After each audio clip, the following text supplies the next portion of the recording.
Hello and welcome to the Legacy Crusaders YouTube channel. My name is Benji, and today we're going to be talking about 5 tips during the end phase. We're going to start off by talking about priority and how it works.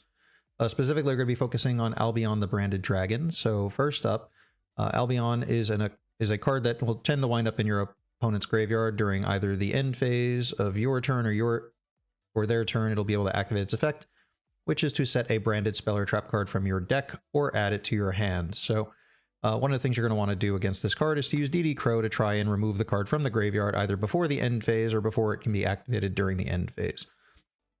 Depending on whose turn it is, that may or may not be easier or harder to do. During your turn, because you have priority at the fast effects timing chart, you'll start in the open game state. That's normally where they can activate Albion if it were their turn. But if it's your turn, they can't activate it until the orange box, which is at the end of the turn when both players choose not to activate any effects. So if it's your turn, at any point up until you decide that you don't want to activate any quick effects, you can activate DD Crow or Skystrike or Shark Cannon and try and remove the card from their graveyard so that they won't be able to activate its effect. Although if it's your turn, if it's their turn, if they start their turn by activating Albion, you can't really deal with that. So during their end phase, if they just start their turn by using anything that isn't Albion, you can then chain DD Crow to whatever card they use. Because Albion's not a quick effect, they can't chain it. You can banish it and then they won't be able to resolve the effect. Although it might just be safer for you to activate your DD Crow either during their main phase 2 or during their battle phase or main phase, depending on what you're trying to play around, so that they don't get the opportunity to get to their end phase and use the open game state to activate their Albion. But if you're trying to play around triple tactics talents, or you don't want them to just make another Albion and put it in the graveyard, you might want to try and wait for their end phase and see if they start their end phase with Albion. If you know other cards that they have, they might activate something that isn't Albion first, or you can say, would you like to activate XYZ card that you know they have during their end phase? Because if they activate whatever card that is, you can then use DD Crow and banish the Albion from the graveyard. Next, I want to talk about how priority works with relation to multiple players having effects to resolve during the end phase that are not quick effects and don't activate. So the first one would be Mirror Jade. Well, they're not cards that don't activate, they're cards that activated already and they have to resolve at some point during the end phase. So first is Mirror Jade. If it's a fusion summon card is destroyed, you can activate this effect, destroy all your opponent's monsters during the end phase. Now that's during the end phase, it doesn't specify when, so you can use it in the same 2 places we were just talking about, either during the open game state to start the end phase, or you can use it at the end in the orange box, depending on whose turn it is. And let's say we have a Mirror Jade that was destroyed by a Ciphering Gear Gamma. So your opponent activated this to banish their own. They activated their Mirror Jade to banish their own card, dumping their Albion into the graveyard, and you summoned Gamma, destroying the Mirror Jade, and they activated the effect of Mirror Jade to destroy your cards during the end phase. So both Gamma and Mirror Jade have an effect that resolves during the end phase. First, Mirror Jade says it will destroy all monsters your opponent controls, and Gamma says it will banish itself and all monsters summoned by its effect. So let's briefly discuss the possible outcomes. It is your turn, your opponent activated Mirror Jade, you Gamma'd them. That's the scenario for all of these suggestions. So it's your turn, so at the start of the end phase, you can resolve Gamma and banish it and the driver. But as a good player, you want to keep your additional Ciphering Gear Gammas live in your deck, so you actually want them to destroy it. So what you can do is you can do something that isn't resolving Gamma, and then see if your opponent will say, I'd like to resolve Albion, and Mirror Jade, and destroy them. So you can try and convince your opponent to destroy them for you. If you say, I'd like to pass priority to you, would you like to resolve Mirror Jade? They might say yes, and if they do, they put the driver in the graveyard for you.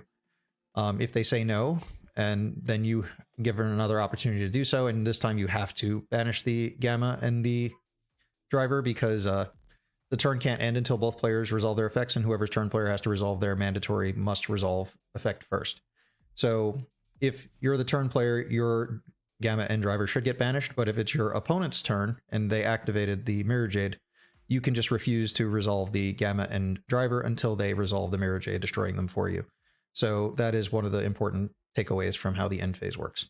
Next, we're going to talk about ordering different things you can do in the end phase. So next up, we're going to talk about Card of Demise and similar cards, such as Into the Void.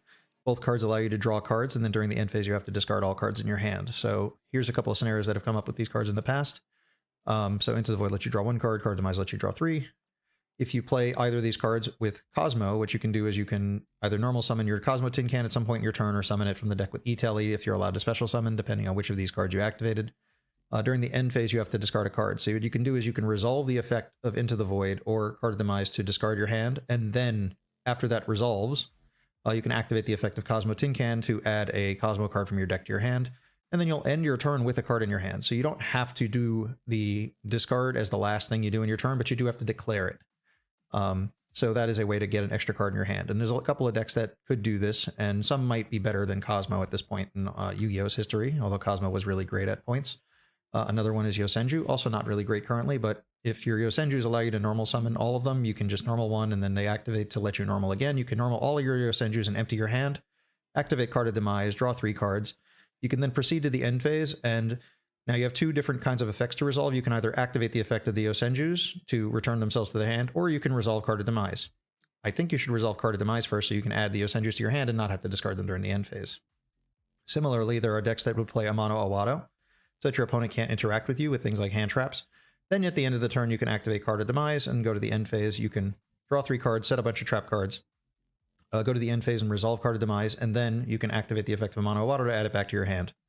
So you can resolve Card of Demise or Into the Void before adding cards to your hand during the end phase, in which case you can end your turn with cards in your hand, which is kind of cool. Another thing you can do with AMANO-IWATO is you can combo it with Mystic Mine. If you normal summon AMANO-IWATO and then activate Mystic Mine, AMANO-IWATO will not be able to activate its effect during the end phase to return itself to the hand, and it only activates in the turn it is normal summoned, so if you summon it with Mystic Mine, you will never have to return it to your hand by its card effect. Something else you can do, which is you can normal AMANO-IWATO and then activate Forbidden Chalice on it, so it gets negated during the end phase, and when it tries to return to the hand, it won't, allowing you to have a walking skill drain with 1900 attack on the board until it's cleared by yourself or your opponent. Some other cool things you can do during the end phase with Mystic Mine is that if you activate Fusion Destiny, in addition to activating Mystic Mine, you can put your Destroyer on field, and because of the effect of Fusion Destiny, it has the ability to destroy the monster summoned by it during the end phase. If your opponent chooses to do nothing on their turn during the end phase, you can have the Destroyer destroy itself, and then you can destroy your Mystic Mine. So one of my turn 1 combos in my Infernoid deck is I just activate Mystic Mine and then activate Fusion Destiny, or vice versa.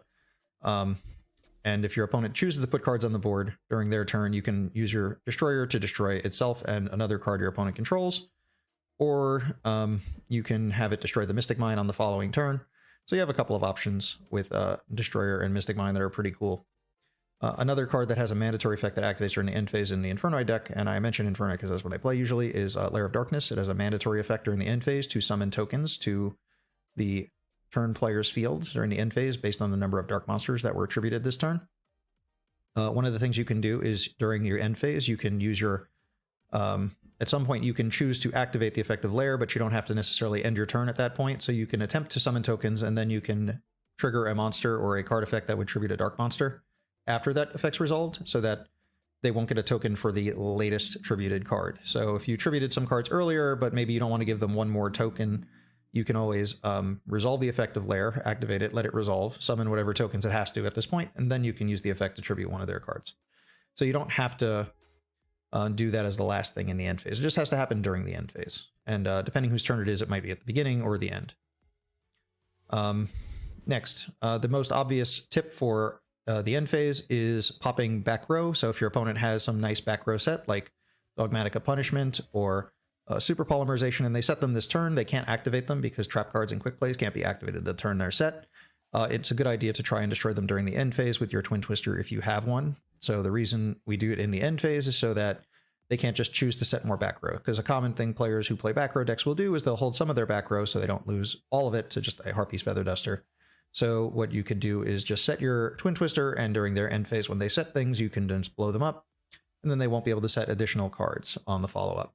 Now, Eldritch is the most common trap deck at the moment, so they could set things like Conquistador of the Golden Land or Eldritch, Elixir of Scarlet Sanguine, which will just replace themselves. But in general, it's still considered a good idea to pop back row during the end phase, specifically because your opponent is already committed to not being able to set any additional back row, and they can't activate them that turn. So rather than waiting until your next turn, which you might have to if you don't have the Twin Twister, but rather than intentionally waiting, you should try and destroy them early if possible. Now, these cards float, but they also have a nice feature is that they have 2 effects, and they both activate once per turn. So one of the things you should do at the end phase is manage your once per turn. So let's imagine that you have a Conquistador, and your opponent is ending their turn. You can activate Conquistador, the Golden Land, to summon it, so that next turn you can send it to the graveyard to make Link Spider, so that you can use its other effect in the end phase of this turn to set a elixir during the end phase. So one of the things that we need to be good at is managing our once per turns. And often there are cards that we don't have a good reason to activate during our opponent's turn. But one of the reasons to activate it is just to activate it, because all of your cards might have hard once per turn. So by just getting ahead of your hard once per turns and just activating them during the end phase, you make sure that you have the ability to use their other effects or additional copies during the next turn. So it's very important to be able to manage your once per turns. That's our 4th tip. Now, our 5th tip is just a miscellaneous collection of tips and a couple of explanations of things that happen in the end phase. There aren't that many cards specifically that do things during the end phase, so I'm just going to address a couple of things. Firstly, we have Appointer the Red Lotus is a card that's commonly used to take cards out of your opponent's hand. It is used to take a card that would beat you out of your opponent's hand, and then they get it back during the current end phase. So if you activate Appointer during any phase of your opponent's turn, generally the draw phase or standby phase, where you make a choice, the card they get back comes back during the next end phase. The next end phase is the end phase of the current turn. Now, there is one exception. If you activate it during their end phase, the next end phase is the end phase of the following turn. So that's important to know. A couple of people think that Appointer lasts for 2 turns. It does not. It lasts until the next end phase, which is whichever end phase comes after the current phase that you're in. All right. So it's not the end phase of the next turn. It's the end phase following the phase you're currently in. So if you're in the end phase following the turn you're currently in is quite a while away. But you're not really going to use Appointer that late, generally. Next up are cards that don't necessarily stop working in the end phase. It's important to note that there are some cards that just say that they continue for the rest of the turn. So, like, if you activate Dark Ruler no more, your opponent can't take damage. It's not like at some point in the end phase they have to resolve the effect, like card Demise. They just can't take damage that turn. So there is a difference between those kinds of cards, and you do need to know which cards they are.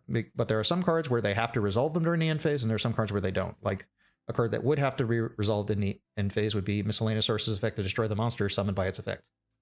So if your opponent summons a baby Ceratosaurus, at some point during the end phase they have to resolve the effect to destroy the monster, which is very different from a card that just says until the end of the turn. So if cards that go until the end of the turn kind of go to the point where you would be discarding for hand size and nothing else is happening.